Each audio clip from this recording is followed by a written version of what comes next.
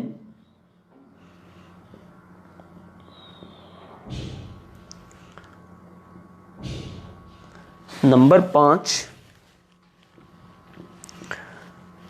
علاتی بہن،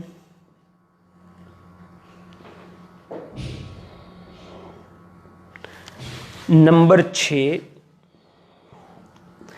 اخیافی بہن،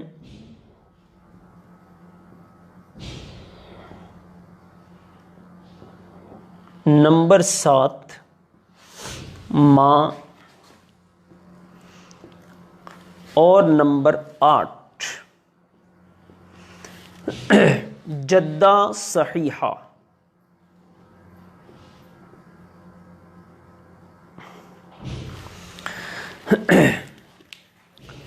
تو یہ ہیں 8 قسم کی وہ عورتیں جن کے اندر میراث تقسیم ہوتی ہے، جن کے حصے مقرر ہیں۔ اچھا، اب بیوی، بیٹی، پوتی، حقیقی بہن، علاتی بہن، اخیافی بہن، یہاں تک تو واضح ہے کہ بیوی، بیٹی اور پوتی۔ حقیقی بہن کون سی ہوتی ہے؟ یعنی جو ماں بھی ایک، باپ بھی ایک، اس کو کہتے ہیں حقیقی بہن۔ علاتی بہن یہ ہوتی ہے باپ شریک بہن، یعنی باپ ایک ہے، ماں الگ الگ ہے۔ اخیافی کی تعریف ہم اوپر اخیافی بھائی میں بیان کر چکے کہ اخیافی بہن یا اخیافی بھائی وہ کون سے ہیں؟ جو کہ ماں شریک ہیں۔ اور جدہ صحیحہ، اس کی آسان تعریف تو یہ ہے کہ دادی، لیکن اگر ہم تھوڑا اصطلاحی طور پر جاتے ہیں تو جب میت کی طرف اس کی نسبت کی جائے تو درمیان کے اندر عورت کا واسطہ نہیں آنا چاہیے۔ اچھا، اس طرح اس کے اندر ایک تو آتا ہے باپ کی ماں اور دوسرا ماں کی ماں، جس کو ہم نانی کہتے ہیں، تو یہ دونوں جدہ صحیحہ میں شامل ہیں۔ اب یہ ہے جدہ صحیحہ۔ اسی طرح جدہ فاسدہ بھی ہے، لیکن چونکہ اس کا تعلق اصحاب فرائض کے ساتھ نہیں ہے، اس لیے فی الحال ہم اس کو یہاں ذکر نہیں کریں گے۔ وہ جدہ فاسدہ جب ہم وہ چونکہ اس کا ذوی الارحام کے ساتھ اس کا تعلق ہے، تو جب ہم ذوی الارحام کو بیان کریں گے اس کے بعد جدہ فاسدہ کو بھی یہاں انشاءاللہ بیان کیا جائے گا۔ تو اب تھوڑا سا مزید پچھلی بات کو اس کو ذرا میں کنٹینیو کرتا ہوں، دونوں کو ملا کر 6 حصے ہیں جو کہ بیان کیے گئے ہیں قرآن مجید فرقان حمید میں، اور یہ 12 قسم کے وہ لوگ ہیں جن کے حصے مقرر ہیں۔ وہ 6 حصے ان 12 قسم کے لوگوں میں تقسیم ہوتے ہیں۔ اب ایک تو یہ جب ہم الگ الگ اس کو بیان کریں گے تب تو آئے گا ہی آئے گا کہ بھئی کس کو کیسے کیسے حصے ملنے ہیں، لیکن تھوڑا سا ایک خلاصہ میں آپ کو بیان کر دوں کہ وہ جو 6 حصے ہیں وہ ان میں سے کس کس کے اندر پھر کر آتے ہیں۔ یہ ایک بڑی اہم بات ہے، اس کو بالکل ذہن میں رکھیے گا اور انشاءاللہ یہ آگے جا کے بہت فائدہ دے گی۔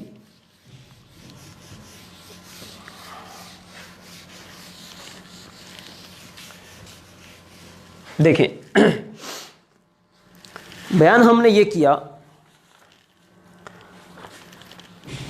نصف، ربع اور ثمن، اسی طرح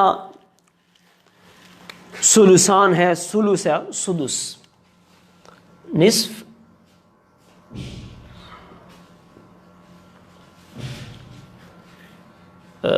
ربع،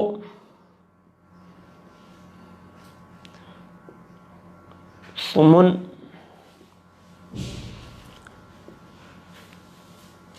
ثلثان،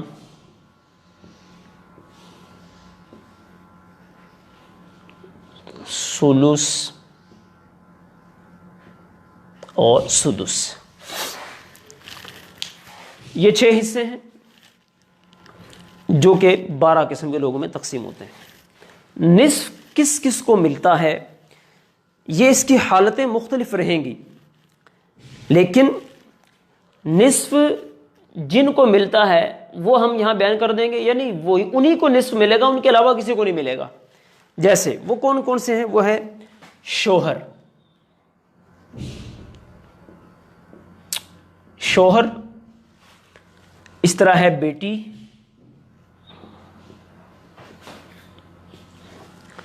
اس طرح ہے پوتی، حقیقی بہن،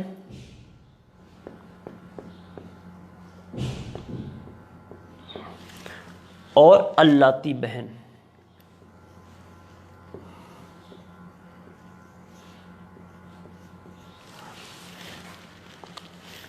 اس کے بعد ربو، شوہر اور بیوی۔ اب یہاں تھوڑی سی میں بات یہ ذرا سمجھانے کے طور پہ عرض کر رہا ہوں۔ دیکھیں، شوہر جو ہے یہ دو جگہ پہ آ رہا ہے۔ یہ چونکہ شوہر کی جب آگے ہم حالتیں پڑھیں گے، کب کب کیسے کیسے یہ بنتا ہے ان حصوں کا مستحق، تو شوہر کو دو ہی حصوں میں سے ملے گا، یا تو نصف ہوگا یا ربع ہوگا۔ اب اگر اولاد ہوتی ہے تو اس کو ملتا ہے ربع، اولاد نہیں ہوتی اس کو ملتا ہے نصف۔ یعنی شوہر کی صرف یہ دو ہی حالتیں رہیں گی، نصف اور ربع۔ اس کو شوہر کو کبھی بھی سمن نہیں ملے گا، اس کو کبھی بھی ثلثان نہیں ملے گا، اس کو کبھی بھی ثلث نہیں ملے گا، اور اس کو کبھی بھی سدس بھی نہیں ملے گا۔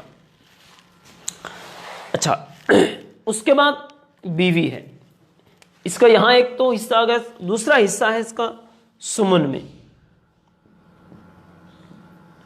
تو بیوی کی صرف دو حالتیں ہیں، یہ یا تو اس کو ربع ملے گا یا پھر سمن ملے گا۔ اس کے علاوہ کبھی بھی اس کو ثلثان نہیں ملے گا، ثلث نہیں ملے گا، سدس نہیں ملے گا، اور نصف بھی نہیں ملے گا۔ اس کے بعد باری آتی ہے ثلثان کی۔ ثلثان میں آتا ہے بیٹی،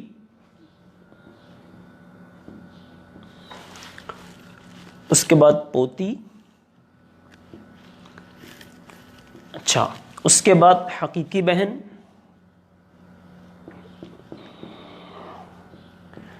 اس کے بعد ہے اللاتی بہن۔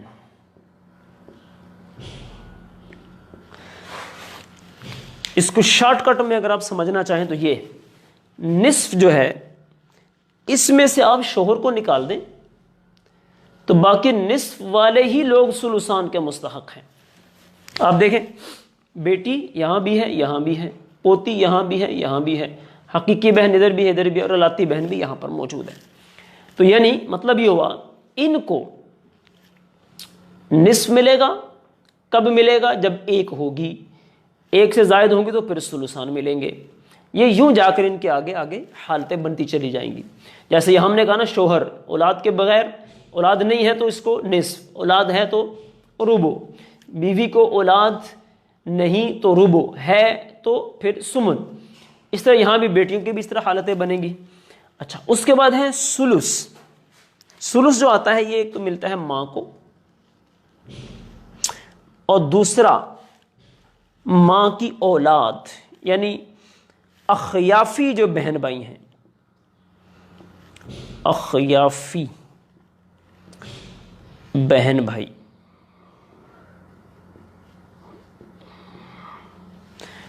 ان کو ثلث ملے گا۔ یعنی ماں جو ہے اس کو ثلث ملے گا، اس کے بعد یا پھر اس کو سدس ملے گا۔ ماں کو کبھی بھی ثلثان نہیں ملے گا، سمن نہیں ملے گا، ربع نہیں ملے گا، نصف نہیں ملے گا۔ اسی طرح سدس میں آئے گا نانی، اس کے بعد ہے دادی، باپ، اس کے بعد دادا، اور اسی طرح اخیافی بہن بھائی،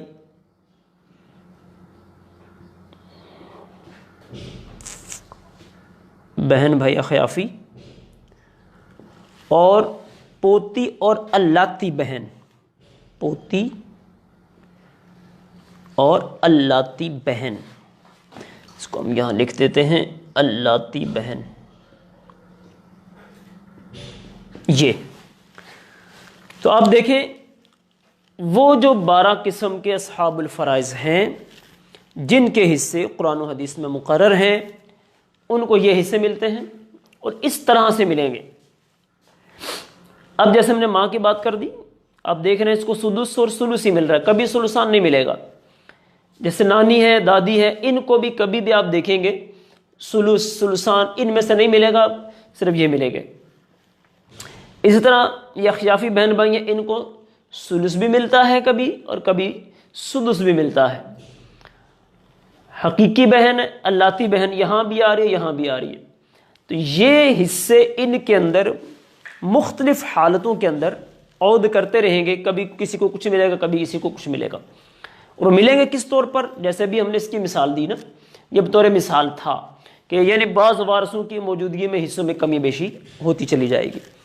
یہ اس کے ہو گئے ہمارے 2 سٹیپ، یعنی پہلا سٹیپ یہ ہوا اصحاب فرائض، دوسرا سٹیپ ہوا وہ مفروض مقدرہ، اور پھر تیسرا یہ جو سٹیپ ہے یہ ہم نے کر لیا کہ یہ کس طرح تقسیم ہونے ہیں۔ اب اس میں اگلی بات ہم لے کر چلیں گے جس کا تعلق ہمارے آگے مسائل کو حل کرنے میں ہمیں کام آئے گا۔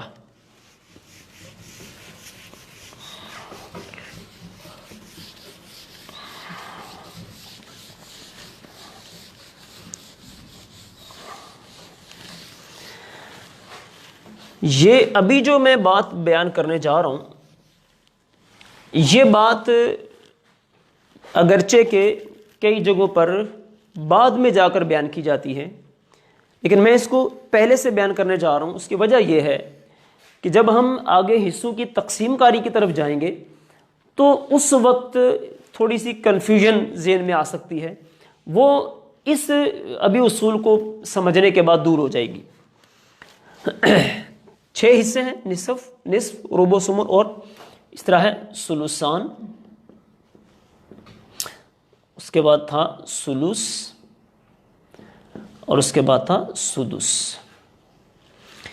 اس میں آپ کو میں ایک مثال کے ساتھ سمجھا کے پھر اس قاعدے کی طرف آتا ہوں۔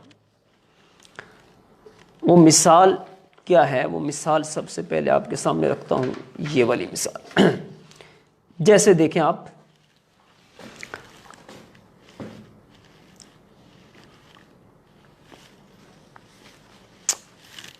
باپ مثلا ایک بندہ فوت ہوا، اس کا باپ ہے اور ساتھ میں اس کی بیٹی ہے۔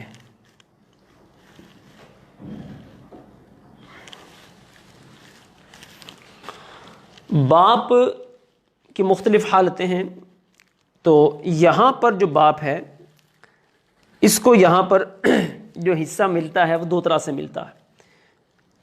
ایک تو اس کو ملے گا حصہ یہاں پر چھٹا حصہ 1/6، باپ کا حصہ 1/6 ہوتا ہے اولاد کی موجودگی میں، اور بیٹی کا جب اکیلی ہو تو آدھا حصہ ہوتا ہے۔ یہ دیکھیں اس مسئلے میں 2 چیزیں آئی ہیں، سدس اور نصف، یہ 2 جمع ہو گئے، ٹھیک؟ تو جب بھی کہیں یہ دونوں جمع ہو، نصف اور سدس، اب ہم اس میں دیکھتے ہیں کہ اس میں چھوٹا عدد کون سا ہے؟ تو چھوٹا عدد یہ کہلاتا ہے، یہ والا۔ تو جو چھوٹا عدد ہوگا اس سے ہم مسئلے کی تقسیم شروع کرتے ہیں۔ یہ دیکھیں آپ، تو اب جب یہ تقسیم ہوگا تو یوں ہوگا، یہاں باپ کو پہلے چھٹا دیں گے، بیٹی کو نصف ملتا ہے تو 3 دے دیں گے، یہ کل ہو گئے 4۔ باپ کی یہاں 2 صورتیں اصل میں، ایک ہے تعصیب اور ایک ہے فرض مطلق، وہ میں ابھی جیسے آپ کو باپ کے حصے بیان کروں گا اس میں وضاحت کرتا ہوں۔ تو یوں یعنی کہ باپ کو یہاں 2 ملتے ہیں، تو یہ اس کے 3 ہو گئے، یہ 3 اور 3 6 بن گئے۔ لیکن یہاں جو مقصود تھا سمجھانا ہے وہ میں اس کی طرف جا رہا ہوں کہ جب اس طرح حصے جمع ہوتے ہیں تو جو چھوٹا عدد ہوتا ہے اس سے تقسیم کاری شروع ہوتی ہے، اور اگر